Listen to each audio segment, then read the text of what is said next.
No man lasted a day with the mountain woman's 5 girls, until a little boy arrived. The mountain always seemed to breathe. In the early dawn, mist curled over Bear Ridge like the soft exhale of something ancient and watchful. Pines bowed in the wind, and somewhere far off, a creek murmured over stones polished by years of storms. Few people climbed this high unless they had a reason, or a burden. Mara Langley had both. Her cabin stood at the top of a narrow trail, built from timber her late husband had cut with his own hands. The boards had weathered to a gray-silver sheen, but the structure held, much like Mara herself. She rose before first light every morning, strong shoulders silhouetted against the faint glow of the hearth as she stoked a flame into life. Her daughters stirred inside, each with a personality as wild as the mountain itself. Eden, 17, quiet as a shadow and twice as watchful. Ruthie, with trembling hands and a gentle spirit afraid of loud voices. Naomi, all fire and stubbornness, her temper sharp as a pine needle. Selah, soft-hearted and musical, humming hymns under her breath. Little Jo, 5 years old, fiercely protective and quick to bare her tiny fists. They were Mara's world. Her joy. Her exhaustion. Her answered prayer and her daily trial. People in the valley whispered about the mountain woman with 5 feral girls. They said she intimidated men, that her girls scared suitors off with their unruly ways. They whispered that God had forgotten her, or that she had forgotten him. But they didn't know the truth. They didn't know how many nights Mara knelt before the wood stove, praying until her knees ached. Lord, strengthen my hands. Strengthen my spirit.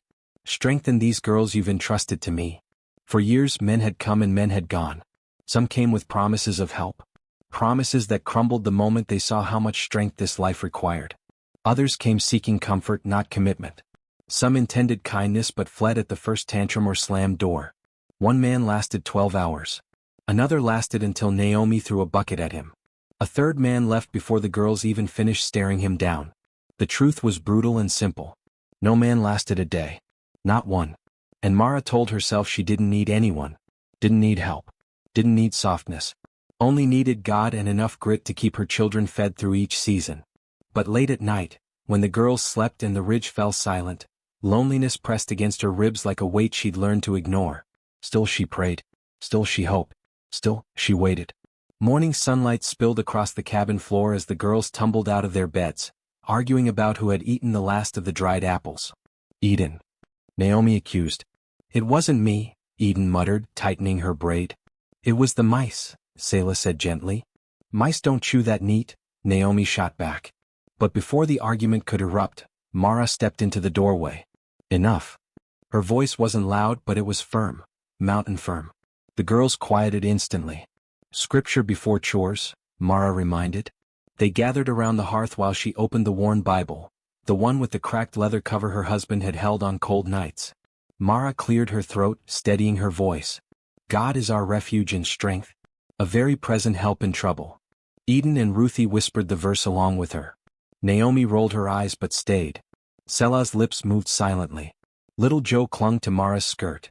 Mara looked at their 5 faces, so different, so beloved, and felt that familiar fear rise. Was she enough for them? Would she fail them? Was she raising them right? She shut the Bible and kissed the top of Jo's head. All right, she sighed. Let's get to work. Outside, the wind whipped through the pines, carrying the cold hint of a coming storm. Mara lifted the water pail and headed toward the well. And in that quiet moment, a tremor of loneliness slipped through her shielded heart. But she whispered her prayer again. Lord, if you will not send me help, then make me strong enough to stand alone. The wind seemed to hush, almost as if heaven listened. She didn't know it yet. But the help she never thought to ask for, the one thing she didn't even know her home needed, was walking toward her through the forest at that very moment. And he wasn't a man. He was a little boy. The forest was rarely silent on Bear Ridge. Even on still mornings you could hear the whisper of leaves, the chatter of birds, the distant rush of the creek. But that dawn, the world felt strangely muffled. Mara felt it first. A tug in her spirit, the familiar nudge she'd learned not to ignore. As if the mountain itself was holding its breath. She had just reached the well when she heard it. A faint rustling, softer than a squirrel, lighter than a fox. Too light to be an animal. Too uncertain to be a hunter. Mara stiffened, hand tightening around the rope. Who's there? She called. Silence. Then, a low, weak whimper. Mara set the pail aside and followed the sound through the thin morning fog until she reached a cluster of cedar trees. The branches hung low, creating a hollow beneath them like a shelter only heaven could have carved. That was when she saw him. A small boy, curled tight as a leaf in winter. Barefoot. Shivering. Clothes torn, face streaked with dirt and dried tears. His hair fell over his eyes in tangled clumps, and his breath came in fragile bursts. Mara's heart thudded painfully in her chest. "Child?" she whispered, kneeling beside him. The boy flinched, arms raising as if bracing for a blow. "No, no," he murmured. "It's all right," Mara soothed, lowering her voice. "I won't hurt you." Slowly, he peeked at her through fearful lashes. His eyes, wide, brown, trembling, looked far too old for his small face. "What's your name?" she asked gently. The boy swallowed, every movement careful, as though expecting she might vanish or change. "Asher," he rasped. "My name's Asher." The name meant blessed. But nothing about this child looked blessed. Mara extended her arms. "Come here, Asher." He hesitated, then crawled toward her like a child who'd learned not to trust hands unless he had no other choice. When she lifted him, she felt every bone. He weighed almost nothing. "Have you eaten?" she murmured. He shook his head. "Where's your family?" His face tightened. He didn't answer. Mara didn't push. Some wounds couldn't be touched yet. With Asher clutched against her chest, she began the walk back to the cabin, slow, steady, murmuring soft assurances. His small fingers curled around her coat, clutching her with silent desperation. When they entered the cabin, 5 pairs of eyes widened instantly. Eden stood first, instinctively protective. Naomi crossed her arms suspiciously. Ruthie gasped into her hands. Selah took a hesitant step forward. Little Joe marched right up to Mara and stared hard at the trembling boy. "Who's that?" Naomi demanded. "A child who needs warmth," Mara answered, heading for the fire. "But is he staying?" Eden asked, already reading the seriousness in Mara's posture. "For now," Mara said firmly. "Until we find out where he belongs." The girls exchanged looks, curious, cautious, confused. Asher kept his face pressed into Mara's shoulder, shaking with cold and fear. "Selah, warm blankets." Eden, fetch water. Ruthie, start the fire up. Naomi, heat the broth. Joe. Mara paused. Joe had already grabbed Asher's foot with the authority of a much older child. "He's tiny," she declared. "I'll help." Despite everything, Mara's lips twitched. Within minutes, the cabin glowed warm and bright. Asher sat wrapped in blankets near the fire, eyes darting like a startled fawn as the girls worked around him. He ate 3 bowls of broth. Fell asleep sitting upright. Toppled over gently against Eden's shoulder. The girls froze. Eden most of all, her eyes wide at the unexpected trust. Mara watched them all, a strange, unfamiliar warmth stirring in her chest. Later that night, after the girls slept, she knelt beside her bed. Her voice was barely a whisper. "Lord, why send me a little boy?" And for the first time in months, her prayer didn't echo into emptiness. A quiet voice rose in her heart. "Because what you asked for is not what you needed." Mara lay awake long after, listening to the soft breathing of 6 children. 5 wild girls. And 1 lost boy, who had wandered into the arms of a woman still learning to hope. The cabin felt different the next morning. Not noisier. Not quieter. Just different. Asher woke before the girls, blinking at the soft crackle of the morning fire. He wasn't sure where he was at first. The cabin walls loomed unfamiliar, the quilt heavy but warm. Panic began to rise in his throat. Then he saw Mara kneeling by the stove, whispering her morning prayer. Her voice was low, steady, sure. A sound he had never known in his short life. Asher's breath slowed. He wasn't in the cold forest anymore. He wasn't alone. But safety to him felt like glass, beautiful but one wrong move and it shattered. He curled deeper under the quilt and watched. The girls wake. Eden was the first to rise, quiet as the dawn. She noticed Asher's eyes peeking over the blanket and nodded at him. Not warm, not cold, simply acknowledging him the way a guardian acknowledges someone under their watch. Naomi came stomping out next, hair sticking out in every direction. "Who ate my biscuit?" she demanded. Eden jerked her thumb at Asher. Naomi's jaw dropped. "He ate my biscuit?" "I ate it," Mara said without looking up. "I needed strength to tend the fire." Naomi huffed. Asher pulled the blanket tighter around himself. Ruthie tiptoed out behind them, her soft voice trembling even in morning calm. Good morning." Asher nodded shyly. Selah emerged humming a hymn, spinning on her toes as she grabbed the ladle. And finally little Joe came barreling out of the sleeping corner. She ran straight to Asher, stopped an inch from his face and squinted. "You're still here?" she said. Asher nodded. "Good," Joe declared, plopping down beside him. "I like you." He wasn't sure how to respond. She didn't wait for one. The small boy and the 5 different spirits. Breakfast was chaotic. Dishes clattering, Naomi arguing with Joe, Selah humming blessed assurance off-key, Ruthie spilling water, Eden trying to keep order. Asher watched the whirlwind of girlhood swirl around him. He wasn't used to so much life. But something in him, something small and tender, leaned toward it. After breakfast, Mara assigned chores. Eden's voice carried as she handed Asher a small knife. "You'll help me whittle shavings for the stove." He stared at the knife like it might bite him. "Careful," Eden warned. "It cuts deep." Asher nodded. He tried. Failed. Tried again. Eden stepped behind him, guiding his hands gently. "You're holding it like it's gonna jump away. Hold firm." Asher swallowed his fear and followed her guidance.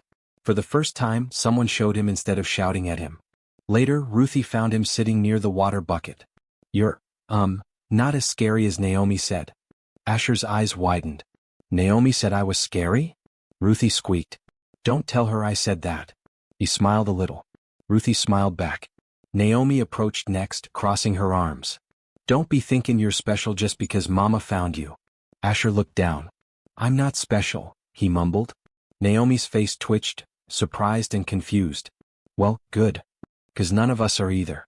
Except Selah, but that's 'cause she sings like an angel." She paused. "Or a dying cat. Depends on your ears." Selah, hearing her name, hummed louder. Even Asher chuckled. Naomi frowned, but her eyes softened. "Well, don't break anything. That's all." She marched off. But Asher noticed something. She'd spoken to him longer than she spoke to most people. Selah sat with him while he rested later in the afternoon, brushing her fingers along the wooden floor. "You look sad," she whispered. He shrugged. "What song helps you not be sad?" He almost said he didn't know. But she was already humming, a soft, shaky tune that wrapped around him like a blanket. Asher leaned his head on his knees. It didn't chase the sadness away, but it made him feel like sadness didn't have to swallow him whole. Little Joe simply adopted him. She grabbed his hand when they walked outside. Sat next to him at meals. Used her tiny fists to ward off Naomi's teasing. Even offered him her precious wooden lamb toy, a sign of loyalty no one took lightly. "You're mine," Joe declared confidently. "I'm your sister now. That's how it works." Asher blinked. "No one's ever wanted to be my sister before."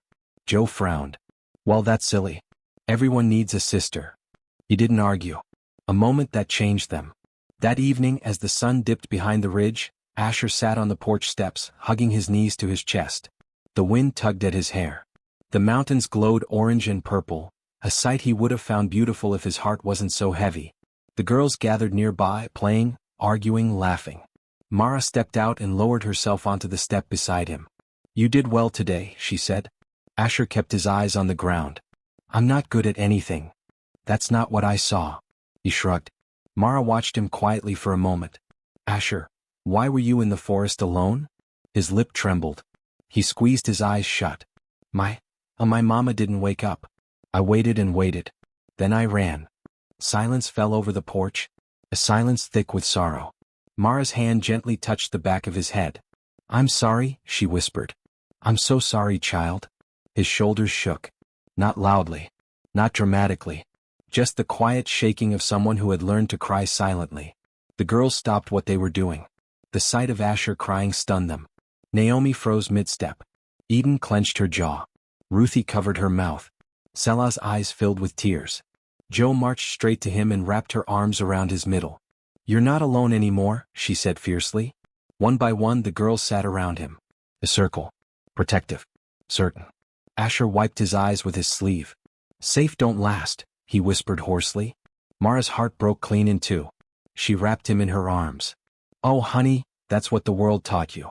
But it's not what God wants for you." Asher sniffed. "Then why do I keep losing people?"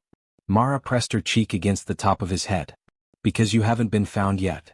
He lifted his head, confused. "You hear me?" she whispered. "You haven't been found yet, Asher. But you're here now.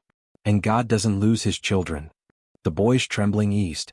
And softly, hesitantly, he leaned into Mara's shoulder. In that moment, something shifted in the cabin on Bear Ridge. The girls weren't just 5 wild spirits anymore. Asher wasn't just a lost child. They were becoming something new. A healing began that none of them recognized yet, but heaven already did. The days following Asher's arrival slipped into a rhythm that felt almost peaceful. Almost. The girls had grown protective over him. So protective that even the forest creatures seemed hesitant to come near the cabin. Mara watched the change quietly with a mixture of gratitude and fear. She knew life had a way of knocking the breath out of people just when they dared to hope. And sure enough, the knock came. The return of a man she did not miss. It was early afternoon when the sound of hooves thundered up the trail. Too loud, too confident, too careless to belong to anyone Mara trusted. Eden stepped out of the barn first, her hand instinctively gripping the handle of the hatchet she'd been using. Naomi squinted toward the trail with a scowl. Selah's humming died instantly. Ruthie clung to the porch post. Little Joe crawled beneath the steps with Asher, dragging him with her. Mara stepped outside, wiping flour from her hands. She knew that horse. She knew that arrogant tilt of the rider's shoulders. She knew that smile, the one that had once charmed her, then betrayed her. Jonas Carter. He swung from his saddle like he owned the entire mountain. "Well, if it ain't the mountain woman and her wild brood," he drawled. "Jonas," Mara said, voice flat as cold iron. "State your business." "Oh, don't pretend you ain't happy to see me." Eden took one step closer to Mara. Jonas winked. "I see your guard dog is still Grolinda." Eden's jaw tightened, but Mara laid a hand on her arm. "What do you want, Jonas?" she asked again. He slid his hat back and leaned on the hitching post. "Word in the valley is you took in a boy. Sheriff's looking for him. Thought I'd come warn you." Eden's eyes flashed. "What? You expect a reward?" Jonas grinned. "A man should get something for his troubles." Mara felt heat rising in her chest. "If the sheriff is looking, he'll come himself." "Which is why," Jonas said, stepping closer, "you might want someone around who's good with trouble." Mara stiffened. The girls bristled. Little Joe hissed from under the porch. Asher pressed himself against the wooden beams, eyes wide. He remembered Jonas's type, the kind of man who smiled too big and talked too fast and cared too little. Mara stepped between Jonas and her daughters. "I don't need your help." "Oh, I think you do," Jonas said with a smirk. "You always did." His meaning was clear. It made Mara's stomach turn. Before she could answer, another sound rose from the trees. Slower hooves, heavier steps, a measured rhythm. Jonas frowned and turned. A second horse stepped into view.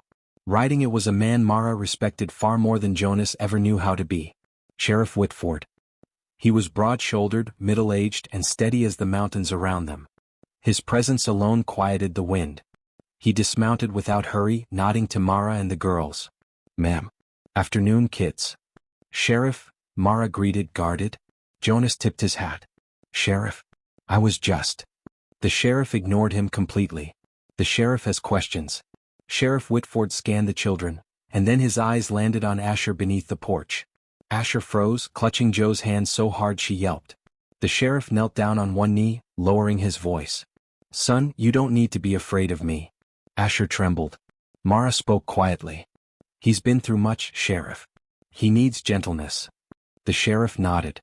"I'll be as gentle as the Lord allows, son. My name's Sheriff Whitford. I'm just here to help." Asher swallowed hard, glancing at Mara. "Go on," she whispered. Slowly, hesitantly, Asher crawled into the open. Joe came with him, arms wrapped around his waist, glaring at the sheriff. The sheriff softened. "Well now, looks like you've got a protector." Joe jutted her chin. "More'n one." The sheriff looked at Asher again. "Can you tell me your name, son?" Asher's voice was barely a whisper. "Asher." Sheriff Whitford nodded thoughtfully. "Asher. A wagon was found wrecked down by Pine Bend. Did you come from there?" Asher's face paled. He nodded. Mara's hand covered her heart. The sheriff continued gently. "We believe your mama was with you. Was she hurt, son?" Asher's eyes filled with tears instantly. Fast, heavy tears that dropped onto the dirt. She didn't get up," he whispered. I waited. I sang her songs. I called her name. She didn't get up." Ruthie began to sob. Selah wiped her eyes. Naomi's glare at Jonas could have melted stone. The sheriff placed a hand on Asher's small shoulder. "You're a brave boy. And I'm sorry. Truly sorry." Asher shook his head violently. "I don't want to go. Don't take me away. I can work." I can help. I don't want to go.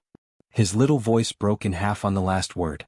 Joe wrapped herself around him like a shield. Eden stepped closer. Naomi's fists balled up. Ruthie gripped the porch rail. Selah folded her hands and whispered a prayer under her breath. Sheriff Whitford raised his palms. I'm not taking you anywhere today. Not unless Miss Mara says so. You're safe for now. Asher's sobs quieted slightly. Jonas scoffed. What do you mean for now? Sheriff, the county. Sheriff Whitford cut him a look so sharp Jonas fell silent.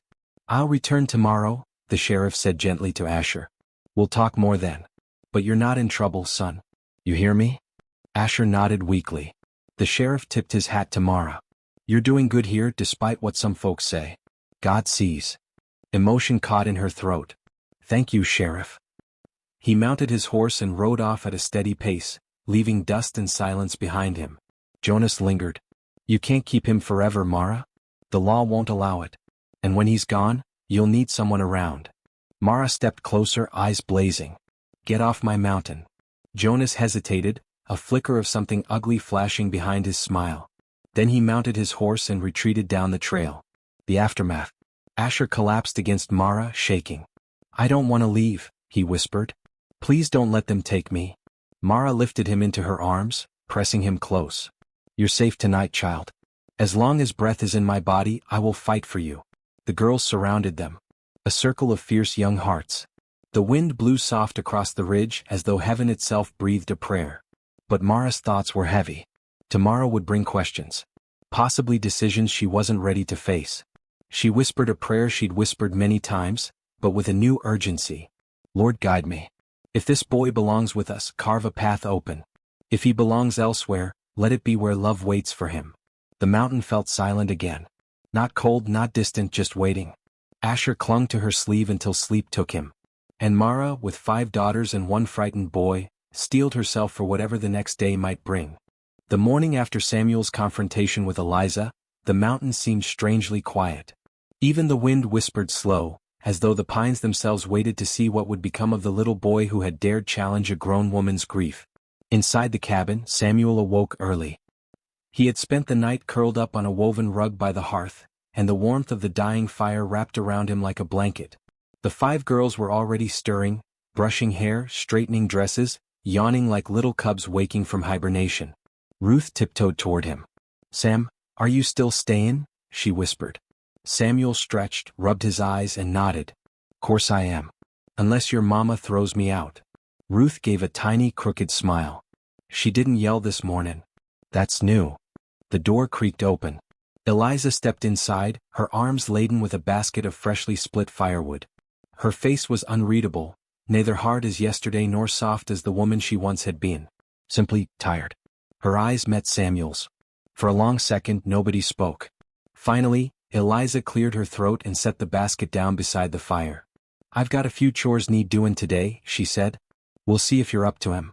Samuel nodded quickly, grateful for a chance to prove himself. I can do whatever you need, ma'am. She paused, studying him. You're not scared of hard work? No, ma'am. My grandpa says work builds the bones and faith builds the heart. One of the girls, little Annie, gasped softly at the boy's courage. Eliza's mouth twitched, something between amusement and disbelief. Well, she murmured, we'll test both today. A day of work and wonder. The chores were grueling. Samuel carried water from the creek, chopped small kindling pieces, helped repair a loose shutter on the cabin. The girls followed him like ducklings, giggling whenever he slipped, cheering whenever he succeeded. They hadn't had a boy around in years, not since their father died. Midday came and with it a soft change in Eliza. She watched Samuel lift a heavy log and walk it all the way to the woodpile. You're stronger than you look, she said quietly. My grandpa says God likes using small tools to do big jobs, he replied, panting. The girls giggled. Eliza didn't laugh, but she didn't scowl either. That was something. The prayer that unlocked her heart. Later, while the girls played by the creek, Eliza knelt beside the garden bed, pulling weeds with quick, practiced movements. Samuel approached her gently. Miss Eliza? Oh? Can I pray for you? Her hands froze. For a moment, Samuel thought she might explode in anger. But instead her shoulders sagged. Nobody's prayed for me in a long time, son. He swallowed, stepped closer and placed a small hand over hers, muddy and trembling. "Dear God," Samuel whispered, "Miss Eliza is real strong. But she's tired. And she's hurt. Please help her heart remember it's still allowed to feel. And help her know you didn't leave her, not even in the bad days. Amen." When Samuel finished, Eliza's breath caught. Her head bowed. Her tears fell silently into the garden soil. The mountain woman, feared by grown men, avoided by half the valley, cried like a child who had finally been seen. She didn't push Samuel away. She didn't hide her tears. She just whispered, "Thank you, boy." The girls noticed the change. That evening around the fire, the girls whispered among themselves. Mama didn't shout once today. She smiled at Sam. She didn't slam the door either. Mama's heart's waking up. Samuel sat with them, warming his hands beside the flames. Ruth leaned in. "You prayed for her, didn't you?" Samuel nodded. "I asked God to touch her heart."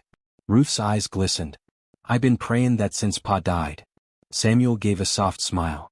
"Well, maybe God needed someone small enough to crawl through the cracks." The girls burst into sweet laughter. Across the room, Eliza watched them, her expression unreadable, but her eyes softer than the mountains had seen in years. Something had shifted. Something holy. A mother's whisper in the night. Long after the children slept, Eliza stood at the doorway of the cabin, staring up at the star-filled sky. She whispered into the quiet, "Lord, if you still speak to women like me, show me what to do with this boy." A gentle breeze brushed her cheek, warm, soft, comforting. For the first time in years she didn't feel alone. She closed the door slowly, quietly, and looked at Samuel curled by the fire. Then she whispered the words she had been terrified to say. "Maybe you sent him." The next morning dawned with a strange, glowing calm. Mist hung low in the pines, rolling over the cabin roof like a soft white blanket. Birds sang earlier than usual, as though the mountain itself sensed something new taking root. Samuel woke to the sound of crackling firewood. To his surprise, Eliza was already up, stirring a pot of oatmeal and humming, a quiet hymn under her breath. The girls noticed too. Ruth tugged on Samuel's sleeve. "Sam, Mama ain't hummed since Pa died." Samuel smiled, though he didn't fully understand how big this was. Eliza glanced their way. "Breakfast will be ready soon." Her voice was still firm but gentler, like a storm that had passed. For the first time, the cabin felt like a home instead of a survival shelter. A day of joy they never expected. After breakfast, Eliza announced, "We're going up the ridge today." The girls gasped with excitement. "We haven't gone up there in forever." "Are we really, Mama? Even the berry path?" Eliza nodded, tying her hair back. "It's time." Samuel didn't know, but the ridge was sacred to the girls, full of wild berries, bright moss, and memories of their father teaching them about God's creation. They hadn't dared return since the day he died. Yet today, the mountain woman led them straight up the winding trail, her daughters trailing behind like hopeful shadows. Samuel walked beside Ruth, breathless with the beauty of the forest. Sunlight filtered through the branches, sprinkling gold onto the leaves. Squirrels darted around tree trunks, and the whole mountain felt alive. When they reached the ridge clearing, Eliza stopped. There, overlooking the entire valley, lay a small wooden cross, weathered, leaning slightly, wrapped with vines. Samuel understood immediately. This was where their father rested. Eliza's voice shook. "I haven't had the strength to come back. But the Lord's stirring something in me, and this boy, well, he seems to have brought some light back into our dark places." The girls stood silently, tears streaming down their cheeks. Samuel removed his cap and bowed his head. A family prays again. Eliza knelt before the cross, her hands trembling as they touched the wood. "Jeremiah," she whispered, her voice barely audible. "I didn't think I could raise these girls alone. And I hardened my heart. I pushed folks away. I pushed God away. But He's sending help. In the smallest, unexpected form." She looked back at Samuel, her face soft in a way none of the children had ever seen. "This boy, he reminds me what faith looked like when you were here." Samuel's throat tightened. "I just wanted to help, Miss Eliza." "You did," she said gently. "More than you'll ever know." Then she turned to her daughters. "Girls, let's pray. All of us. Together." It was the first time they had prayed as a family since Jeremiah's death. Eliza bowed her head, voice breaking. "Lord, forgive me. Heal this house. Help me raise these children in your grace. And bless this boy who walked into our lives when we needed a miracle." The wind shifted gently, as if in answer. Samuel felt warmth spread through his heart, the unmistakable presence of God. The girls huddled close, their little hands wrapping around Samuel and each other. And for the first time in a long while, they felt whole. A test of faith. As they walked back toward the cabin, laughter filled the trail. The girls picked flowers, Samuel skipped stones across a small creek, and even Eliza found herself smiling as she carried a bundle of wild herbs. But halfway down the mountain trail the sky changed. Dark clouds rolled in quickly. Too quickly. Eliza's face tightened. A storm's coming fast. We need to hurry. Thunder cracked, startling the children. Rain began to pour, cold, heavy, unrelenting. Eliza grabbed the youngest girl into her arms while the older ones held Samuel's hands as they hurried down the path. But the mountain slope grew slippery. The creek they'd crossed earlier had turned into a rushing stream. Water swirled with frightening speed. Samuel gulped. We crossed right here. Didn't we? Eliza nodded, setting her jaw. We're gonna cross again. Hold tight. The current was wild. The stones they stepped on before were now hidden beneath muddy water. Samuel squeezed Ruth's hand, praying silently. Lord, don't let us slip. Don't let any of us fall. Eliza stepped into the water first, planting her feet firmly. One at a time, she ordered.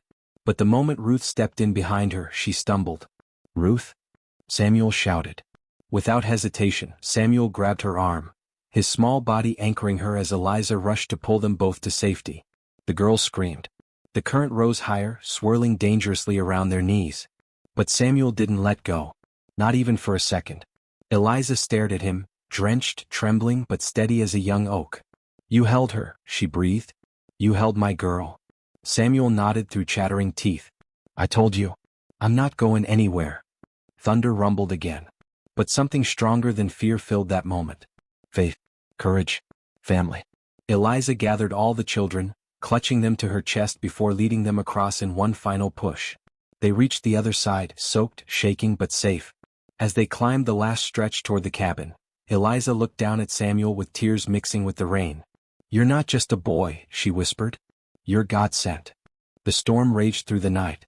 Wind slapped against the cabin walls, rain hammered the roof and thunder rattled the shutters. But inside, the little home glowed warm with firelight, and with something far rarer. Samuel sat wrapped in a quilt near the hearth, the 5 girls huddled around him like a flock of tiny sparrows. Eliza moved quietly between them, checking their blankets, drying their hair, and making sure no one had taken a chill from the mountain crossing. Every time her eyes drifted to Samuel, something in her gaze softened, almost melted.